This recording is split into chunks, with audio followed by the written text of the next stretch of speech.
নমস্কাৰ শ্ৰোতাসকল চৰকাৰী কৰ্মচাৰী আৰু পেঞ্চনাৰসকলৰ দৰমহা বৃদ্ধি কৰাৰ লগতে কেজুৱেল এমপ্লয়ী আনহাতে মাষ্টাৰ ৰোল এমপ্লয়ীসকলৰ দৰমহা বঢ়াই দিয়া সন্দৰ্ভত আনহাতে কৰ্মচাৰীক পুৰণা পেঞ্চন আঁচনি পৰিৱৰ্তন কৰাৰ সন্দৰ্ভত আনহাতে আপোনাৰ একে কামৰ একে পাৰিশ্ৰমিক সন্দৰ্ভত আনহাতে 30 দিনৰ আৰ্জিত ছুটি সন্দৰ্ভত ভালেকেইটা শেহতীয়া খবৰ অসম চৰকাৰৰ লগতে সদৌ অসম কৰ্মচাৰী পৰিষদৰ মাজত আপোনাৰ অনুষ্ঠিত হৈ যায়। সেয়েহে আপোনালোকে ভিডিঅ'টো সম্পূৰ্ণ চাব।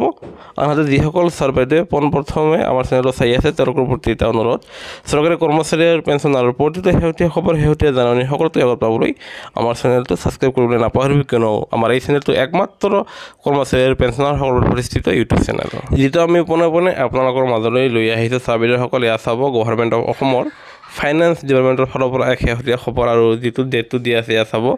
আপোনালোকে দেখিছে নিশ্চয় 15 তাৰিখ 7 মাৰ্চ 2024 তাৰিখ আৰু যিটো আপোনাৰ পঠাইছে joint secretary government of Assam finance department আৰু এয়া পঠোৱা হৈছে টু চাব আপোনাৰ the secretary to the government of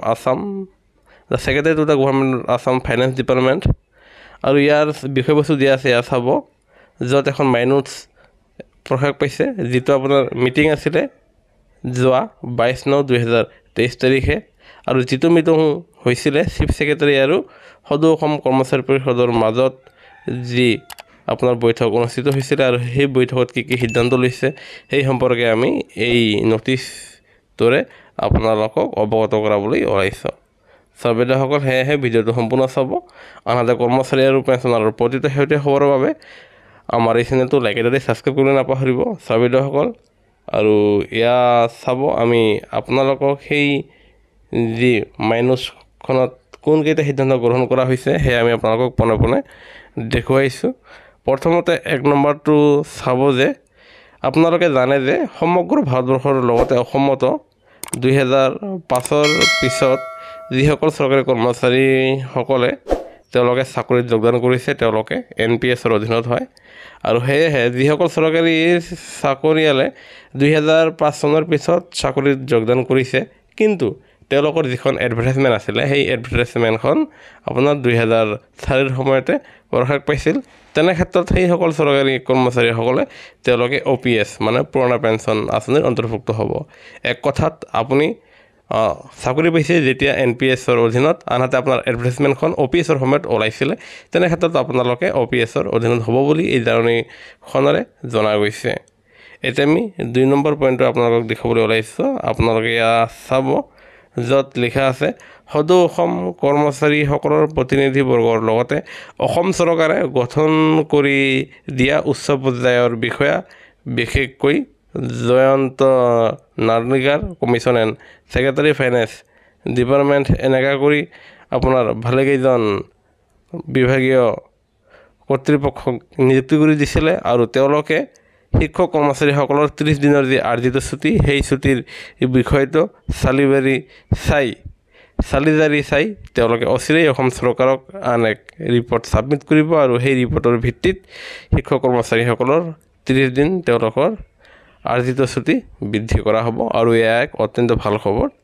এতিয়া আমি 3 নম্বৰ শেহতীয়া গুৰুত্বপূৰ্ণ খবৰটো আপোনালোকৰ মাজলৈ লৈ আহিছোঁ। এয়া আপোনালোকে চাব, য'ত লিখা আছে যে ৰাজ্য চৰকাৰৰ অধীনত বহুতো চৰকাৰী কৰ্মচাৰী আছে, তেওঁলোক নিয়মীয়া কৰ্মচাৰীৰ বাহিৰেও তেওঁলোকে কেজুৱেল আৰু মাষ্টাৰ ৰোল কৰ্মচাৰী হয় আৰু সেই কেজুৱেল আৰু মাষ্টাৰ ৰোল কৰ্মচাৰীসকলক তেওঁলোকৰ দৰমহা কেনেকৈ বৃদ্ধি কৰি দিয়া যায় সেই সন্দৰ্ভত ইয়াতে আলোচনা কৰা হৈছে আৰু সেয়েহে কেজুৱেল এমপ্লয়ী আনহাতে মাষ্টাৰ ৰোলৰ এমপ্লয়ী তেওঁলোকৰ দৰমহা বৃদ্ধি কৰি দিয়া হ'ব, আনহাতে যাৰ ফলত তেখেতসকলক যাতে নিউ পেঞ্চন স্কিম NPSৰ অধীনত যাতে তেওঁলোকক সোমাব পৰা যায় সেয়া চৰকাৰে দৰমহা বৃদ্ধি কৰি আপোনাৰ কেজুৱেল কৰ্মচাৰী আৰু মাষ্টাৰ ৰোল কৰ্মচাৰীসকলক তেওঁলোকৰ NPSৰ ভিতৰত লৈ আহিব আৰু এয়া নিশ্চয় ভাল খবৰ যে তেওঁলোকৰ দৰমহা বৃদ্ধি হ'ব।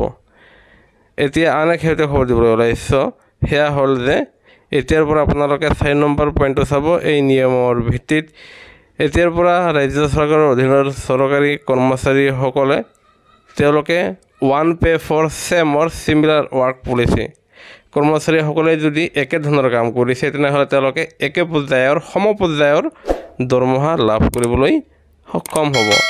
আৰু এই ক্ষেত্ৰত কোৱা হৈছে all those who are engage in same kind of job shall be provided with equal pay ৰিমুনেশ্যন।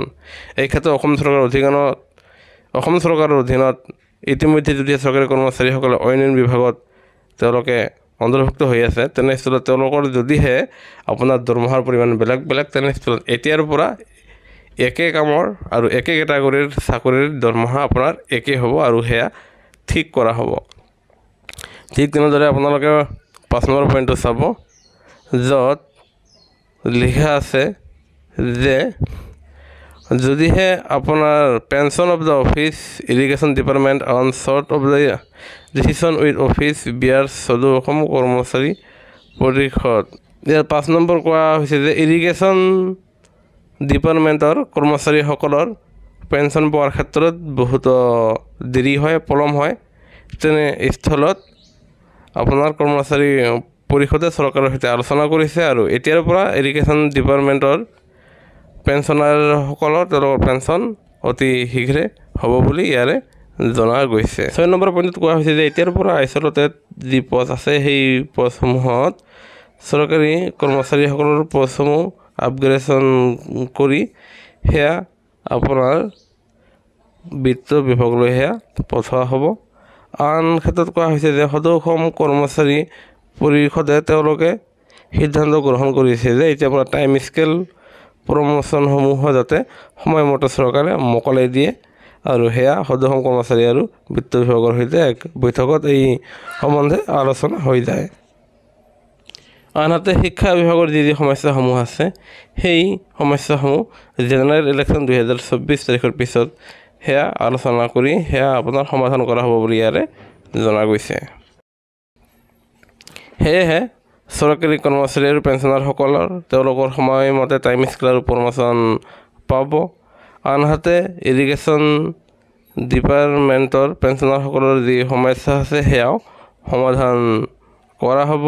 আনহাতে একে কামৰ চৰকাৰী কৰ্মচাৰী আৰু পেঞ্চনাৰসকলৰ তেওঁলোকৰ একে কামৰ একে দৰমহাৰ ব্যৱস্থা কৰা হ'ব। আনহাতে কেজুৱেল এমপ্লয়ী আনহাতে মাষ্টাৰল এমপ্লয়ীসকলৰ তেওঁলোকৰ মিনিমাম দৰমহা বঢ়াই দি তেওঁলোকক কেনেকৈ NPS-ৰ আওতাত অনা যায় সেয়া চিন্তা চৰ্চা কৰা হ'ব। আনহাতে অসম চৰকাৰে শিক্ষক কৰ্মচাৰীসকলৰ আনলিভ 30 দিন বঢ়াই দিয়াৰ ক্ষেত্ৰত যি আপোনাৰ এক কমিটি গঠন কৰি দিছে সেই কমিটিৰ প্ৰতিবেদনৰ ভিত্তিত তেওঁলোকৰ 30 দিনৰ আৰ্জিত ছুটি বৃদ্ধি কৰা হ'ব বুলি ইয়াৰে জনা গৈছে। আনহাতে যিসকল চৰকাৰী কৰ্মচাৰী 2005 সময়ত তেওঁলোকে চৰকাৰী চাকৰিত যোগদান কৰিছে যদিও তেওঁলোকৰ এডভাৰটাইজমেণ্ট আগৰ সেইবোৰ কৰ্মচাৰীক আপোনাৰ পুৰণা পেঞ্চন আঁচনিৰ সুবিধা দিয়া হ'ব। এই ক্ষেত্ৰত এই নটিছখনৰ যোগেদি চৰকাৰী কৰ্মচাৰী পেঞ্চনাৰৰ ভালেকেইটা আপোনাৰ ডিমাণ্ড বাস্তৱত ৰূপায়িত হ'বলৈ গৈ আছে। সেয়েহে কৰ্মচাৰীৰ পেঞ্চনৰ প্ৰতিটো সৈতে সৰুভাৱে নিশ্চয় আমাৰ চেনেলটো লাইক এটা দি ছাবস্ক্ৰাইব কৰিবলৈ নাপাহৰিব। ভিডিঅ'টো চোৱাৰ বাবে ধন্যবাদ। জয় অসম।